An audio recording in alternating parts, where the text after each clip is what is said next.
بسم الله الرحمن الرحيم الحمد لله رب العالمين والصلاة والسلام على رسول الله صلى الله عليه وسلم وبعد ترجى الله سبحانه وتعالى كأتكم ينغرشال يابد وعبلامه كم سبا سوك ساسري بنغاني مليمبه كم بك محمد صلى الله عليه وسلم وعلى آله وأصحابه ومن والاه ومن اقتدى أثرهم إلى يوم الدين ثم أما بعد tumsaba Allah subhanahu wa ta'ala akkirize emirimu gye tukola emirungi egiba gisobye mujjo ng'abatonde tumusaba abeere nga atusonyiwa innahu waliyu dhalika walqadiru alayhi allahumma amin. Akadde kano insha allahu tabaraka wa ta'ala tugenda kubeera nga tujjukanyayo ku bigambo by'owekitiibwa nabi Muhammadin sallallahu alayhi wa sallama nganayo حديث يا أنس بن مالك رضي الله عنه قال أنس رضي الله عنه أجاب قال رسول الله صلى الله عليه وسلم من كانت الآخرة همه جعل الله غناه في قلبه وجمع له شمله وأتته الدنيا وهي راغمة ومن كانت الدنيا همه جعل الله فقره بين عينيه وفرق عليه شمله ولم يأته من الدنيا إلا ما قدر له. أخرجه هناد والترمذي وصححه الشيخ الألباني. أنس بن مالك رضي الله عنه يرتجي بجنب وجهه والنبي محمد صلى الله عليه وسلم بنو النبي عليه ensonga gyagala okubeera nga atutegeeza ensonga enkulu ennyo ebiffe abasiraamu n'obulamu bwaffe bwe tuwangaaliramu obw'edduniya yani natutegeeza n'atugamba nti man kanat al akhiratu hammuhu, omuntu yenna wabeera nga ekiruubirirwa kye ku dduniya kuno akhira butya bwagenda okuyitawo mu maaso g'owekitiibwa Allah subhanahu wa ta'ala, butya bwagenda okubeera nga asanyusa owekitiibwa Allah jalla waala ng'ekiruubirirwa kye ku dduniya abala akhira, buli kyonna kyateekako engalo abala akhira, abala wano mpitawo ewa Allah wano siyitawo maaso g'ekitiibwa Allah subhanahu wa ta'ala. Agamba nabi Muhammadin sallallahu alayhi wasallam ja'ala Allahu ghinahu fi qalbihi, Allah afuula omutima gwe nga mugagga. Allah subhanahu wa ta'ala afuula omutima gw'omwana Adamu ono nga mugagga, nga talulunkanira dduniya, tajja kugenda kukuba butayimbwa afune ssente, tajja kugenda mu riba olwokuba alaba Allah mukutemuku mu nsawo essente zikendede agende mu riba alumbagane awekitiibwa Allah subhanahu wa ta'ala, kalla, tajja kubeera nga akola al-ma'asi olwokuba nti anoonya edduniya oba ntegeka bulungi, kubanga hammu ye akhira, kyonna kyakola ye abala akhira, omulimu gwe gwakola abala akhira, omulimu gwe gwokola mudu Allah subhanahu wa ta'ala olina okubeera nga olubirirwamu ddara al-akhira, onoonyamu Allah subhanahu wa ta'ala kubeera nga akusiima omulimu gwonna gw'obeera okola. Bw'obeera nga omulimu gwonna gw'okola oba buli kikolwa kyonna ky'oteekako engalo nga hammuka al-akhira, onoonyamu akhira, Allah afuula omutima gwo nga mugagga, tojja kukola bikolwa bya haramu olwokuba onoonya edduniya, kubanga omanyi nti mu maaso ga Allah subhanahu wa ta'ala sawfa tus'al, ojja kubeera nga obuuzibwa. Wabitegereka bulungi, ja'ala Allahu ghinahu fi qalbihi, Allah afuula omutima gwe nga mugagga, ye muntu gw'ojja okusanga nga musiimu n'ekyo Allah subhanahu wa ta'ala kyamuwadde, ye muntu gw'ojja okusanga nga musiimu n'ekyo Allah subhanahu wa ta'ala kyabeera nga qasama bihi, kyabeera amugeredde. Agamba nabi Muhammad sallallahu alayhi wasallam wa jama'a lahu shamlahu, era Allah subhanahu wa ta'ala amwanguyiriza embeera y'oku dduniya kuno kwonna, nabeera nga amwanguyiriza omulimu gwe gwakolako ne gubeera nga mulungi nga gumuweereza okusinziira nga guba gumuweerereza. Wabanga asaga Allah subhanahu wa ta'ala amwanukula, wabeera nga alina kyastaadiri Allah jalla waala, Allah musta'adha yani amukingiriza. Lwaki? Kubanga byonna byakola aluubirirwamu ad-daara al-akhira, nyumba ya nkomerero kusiimisa wakitiibwa Allah subhanahu wa ta'ala. Agamba wa atatuhu ad-dunya wa hiya raghimatun, era edduniya eno ejjange muvunnamidde, edduniya eno ejjange mufukaamiridde, yani dunya yejjange evunamidde ono yejjange mufukamiridde n'agiteeka mu ngalo ze bw'ati yagikallaba yagikyusa yagize eno yagize eri yagize eno yagize eri lwaki kubanga hammuhu al-akhira yanoonyamu okusinzisa wakitiibwa Allah tabaraka wa taala wabitegeeka bulungi n'olwensonga eyo muddu yenna omulimu guleme kubeera nga gukulemesa okuteeka mu nkolero Allah z'ayagala man kaana hammuhu al-akhira omuntu yenna wabeera ng'ekiruubirirwa kye ku dunya kuno akhira omulimu tegujja kumulemesa kusaala omuntu yenna wabeera nga hammuhu al-akhira omulimu tegujja kumulemesa kwambala nga busiraamu bumugamba omuntu yenna man kaana hammuhu al-akhira obanga ekiruubirirwa kye ku dunya kuno anoonya akhira omulimu gwakola tegujja kubeera nga gumufoosinga okubeera nga akola ebyo Allah subhanahu wa ta'ala by'atayagala ajja kubeera nga ayambala bulungi kubanga hammuhu al-akhira ajja kubeera nga esswala azisaala aina makan wonna waabeera ali esswala ajja kubeera nga agisaala mu biseera byayo kubanga ki hammuhu al-akhira Allah afuula omutima gwe nga mugagga n'abeera nga tatya kintu kyonna kyonna okuggyako ekitibwa Allah subhanahu wa ta'ala okwawukanako n'oli nga hammuhu ad-dunya era naye tugenda kubeera nga tumulaba nga Nabi Muhammadin sallallahu alayhi wasallam yemutukubira ekifaananyi abantu abo alladhina kana hammuhum ad-dunya ababeeranga eddunya eno hammuhum al-akhira nga ekiruubirirwa kyabwe ku dunya kuno ya akhira basaksidinga mirimu gyabwe ku dunya kuno ate ne ku akhira ne babeera nga bali successful bajja kubeera successful mu maaso g'ekitiibwa Allah subhanahu wa ta'ala tunuya Uthman bin Affan radiyallahu anhu yali musajja nga mugagga mu basajja baali basinga okubeera bagagga mu Makka kana Uthman bin Affan radiyallahu anhu ne mu Madina abasajja ba Umar bin al-Khattab radiyallahu anhu abasajja ba Abu Bakar as-Siddiq radiyallahu anhu baali basajja nga bayina omusimbi naye kaana tahammuhumul akhira ensimbi ezo zonna ze baali bayina wa maadhalika baalinga bakola banoonyamu ddara al-akhira emirimu gyabwe gye bakola gyonna tegyabalemesaako kubeera nga bateeka mu nkolero Allah subhanahu wa ta'ala yagala firakan nga bw'olaba ate ffe ensangi zino bwe tukola bw'obeera kalimu toyagala kuvaawo ka mobile money ko oyinza okuba nga ovuddewo ogenda okusaala bakasitoma ne bajja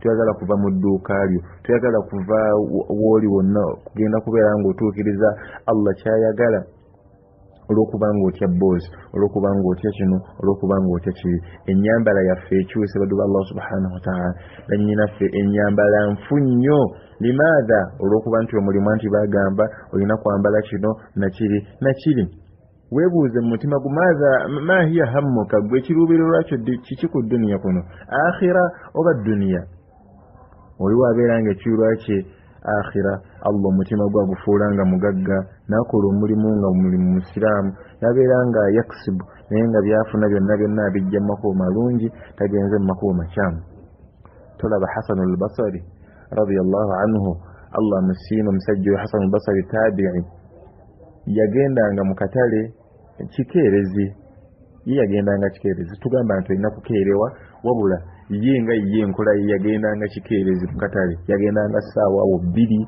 ssaawa awo 3 abantu baakedde dda baasazedde endibuta zaabwe baatunze dda abantu byabawangana mu katale babeera nga bamunakuwalirako namugamba nti ya Hasan al-Basri kiki kyoliko ya fulani ensinga egenda kuleka abantu bakeera kukola gwe n'obeera nga okeerewo enkeerewo ebifaanagana bwekyo n'abeebaza okumunakuwalira n'abagamba nti awalan ekisooka mbeebaza okubeera nga munkwatiddwako ennaku munjagala nkakasizza nti munjagala ekyo nkibeebaza ekyokubiri n'abannyonnyola ensonga n'agamba nti nategeera ensonga 3 fatuma anna qalbi ne mutima gwange negubeera nga gwatereera ensonga 3 nazitegeera nezibbinkira mu mutima gwange omutima gwange ne gukkakkana nembeera nga si wankawanka na dunya n'abagamba muzimu ku nsonga ze yabagamba nti alimtu namanya anna rizqi la ya'khudhuhu ghairi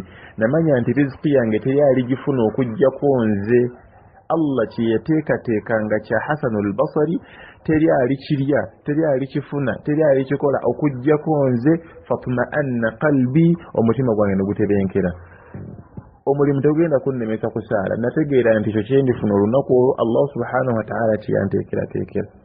Abo be basajja kana hammuhum al-akhirah, bekiruya kyawe yalinga akhira nga gibabala gibanoonya. Allah subhanahu wa ta'ala abeera nga yabanguyiza eddunya eno ne bafuna ensimbi zaabwe ne bakola emirimu emirungi ate nga ne maaso ga Allah subhanahu wa ta'ala basanyufu.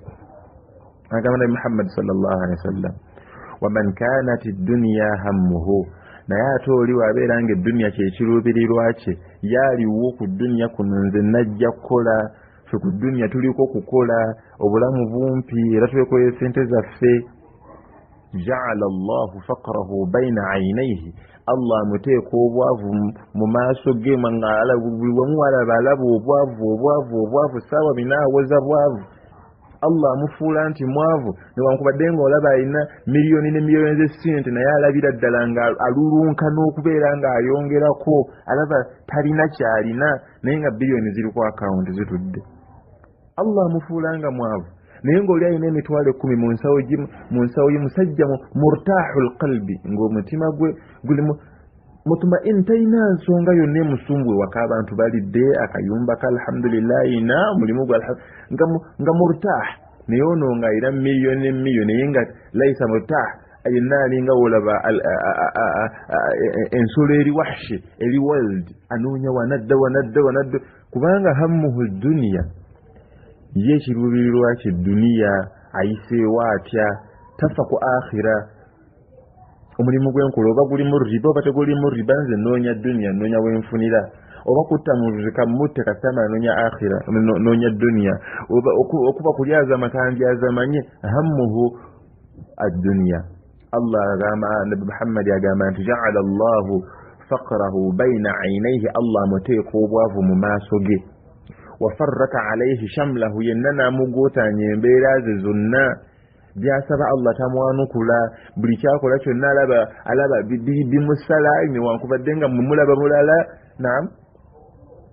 Walam ya'tihi ad-dunya illa ma qaddara lahu, ate Allah at the end of the day Allah namuwaata ekyo kyeyamugerera.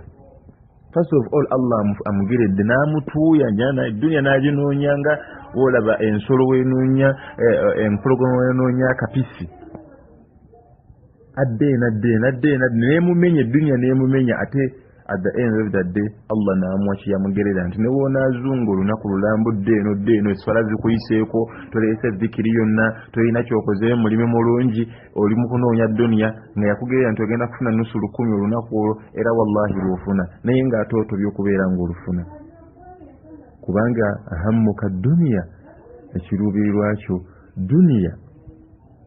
Mulimu ku bigambo ebirungi yali oliwo Sheikh yajogera, yalinga hadithul qudsi, abanyabamu ne bagitunuulira ne bagamba nti hadisi eyo si yali ntuufu, naye ate otuna ebigambo ebyo bigambo nga birungi, ebigambo ebyo nga oba obyetegereza amakulu gaabyo nga bigambo birungi,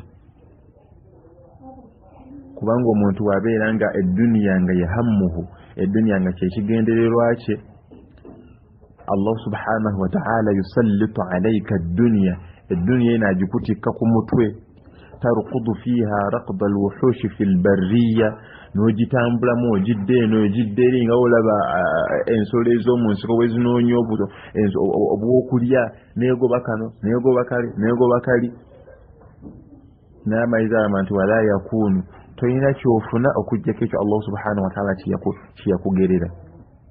Naye ng'eswala ekuyiseeko, tolina dhikiri gy'olese, tosomye ku Qur'an, tosadde ku sala ya sunna yonna, byonna bikuyiseeko, naye ng'ate ng'obikuyiseeko onoonya dunya, onoonya kufuna sente, onoonya kukola ki, naye ng'ate Allah yakugerera dda nti ogenda kufuna siringisi 5 olunaku olwo.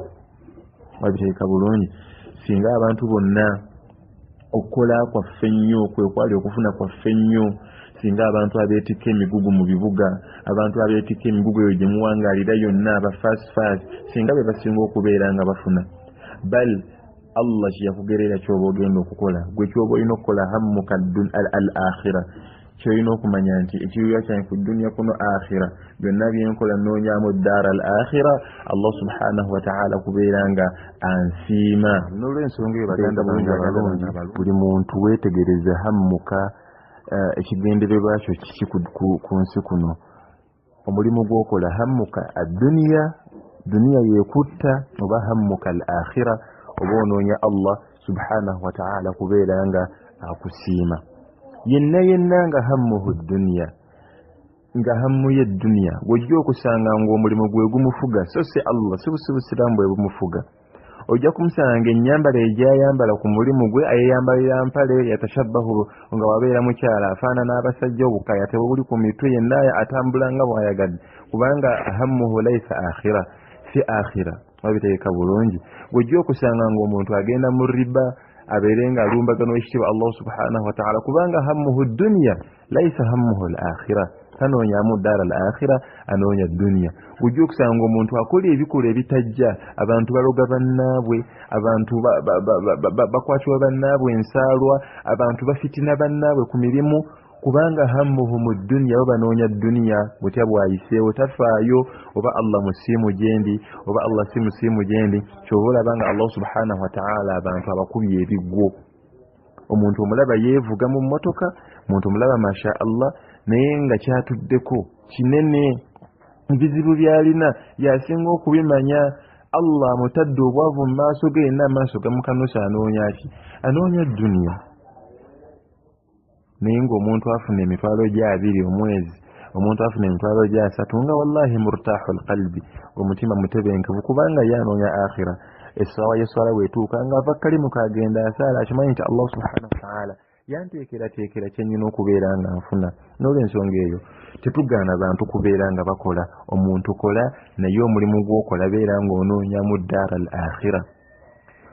Omulimu gw'okola gunoonyemu ddara al-akhira. Essaawa y'eswala weetuuka genda osaale.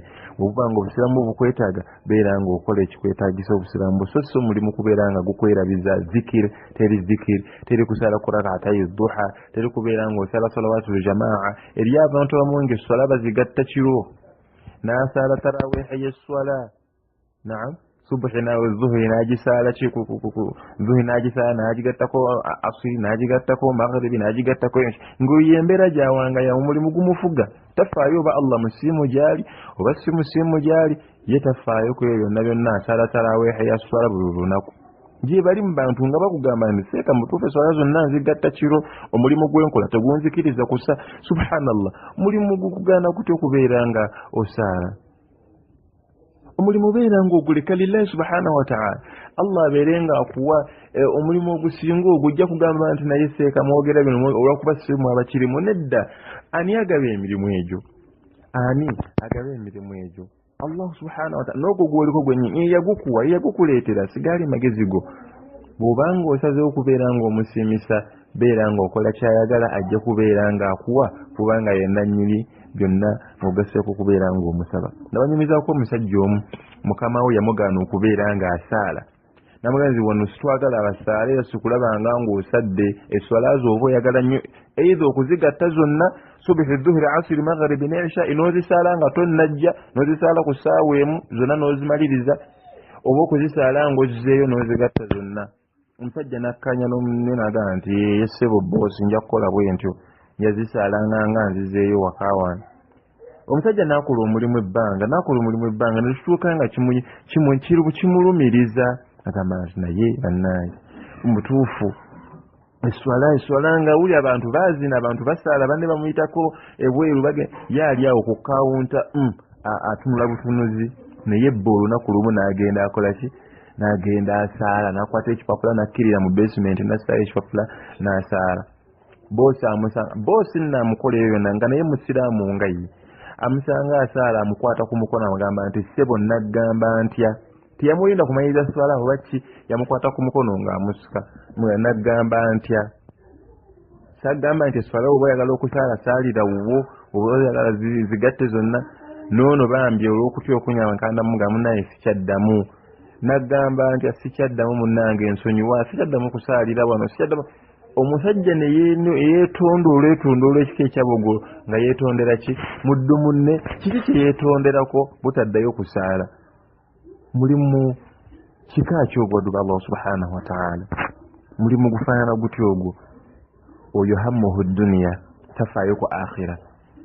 era bamalirizanga omulimu akalimu ako kennyini kasaanawo n'omusajja n'abeera nga naye kati bali mu dduniya muno yatiyuhuun nannyini mulimu gwaggwaawo bamu ku basajja abanene mu kibuga wano Kampala gwavaawo ne beera akozesa bonna baagenda Allah n'abeera nga omulimu yagujjawo gwonna completely kubeera nga batambulira mu mbeera efaanagana bwetyo n'olw'ensonga eyo otagamba mbu ati naakola ntya ati gwe nkeema kalimu nedda gwe tyoli nannyini emirimu gyonna giri gyali yajja okubeera nga agituwa. Abaana bangi nnyo abaana b'obusiraamu bagenda mu mabanki eri mukwano gwange yannyumiza n'aŋŋamba nti nagenda mu bank yasoma bintu bya accounting bya bank those accountant namugamba nti ssebo ajja tuwobozzeeyo sayya tetuzaagala twagala obeere mu mini twagala obeere bwoti wallahi mulimu naaguleka naye Allah subhanahu wa ta'ala yamuwa omulimu ogusinga okubeera nga gusinga naguli emirundi nga 100 kubanga yakulembeza busiraamu bwe yagamba nti sisobola kweyambula lwa mulimu Allah n'amuwa ekisinga ku kyo n'olw'ensonga eyo Allah subhanahu wa ta'ala Nabi Muhammad sallallahu alaihi wasallam atubidde hadithi nti omuntu yenna hammuhu webeera nga ekiruubirira kye ku mulimu gwakola embeera gy'awangaliramu mu society yonna w'abeera ali mu kiruubirira kye akhira Allah afuula omutima gwe nga mugagga negubeera nga mugagga wamusaba amuwa wabeera nga mwekinyiza ekintu kyonna akimutaasa Allah n'amugondeza edduniya eno n'ebeera nga eri mu ngalo ze Abubakar Siddiq edduniya balinga mu ngalo nga bagikontrolinga wa maa dhalika nga ssente balina naye waman kana hammuhu dduniya naye ekiruubirwa kyo kibeera nga dduniya Allah okufuula ng'oli mwavu ne woba ng'olina miliyoni ku akawunti olabira ddala nga atalina oyo nga alina zero wenodde eri ate Allah n'abeera nga akusattulula n'ebintu byonna byobeera nga tebiriimu baraka. Weetegereze ma hiya hammuka gwe ekiruubirirwa kyo ki ekibuuzo ekyo nkikulekedde buli muntu yeemanyi butya bw'ali ma hiya ahammuka. هذا وبالله التوفيق والسلام عليكم ورحمة الله وبركاته.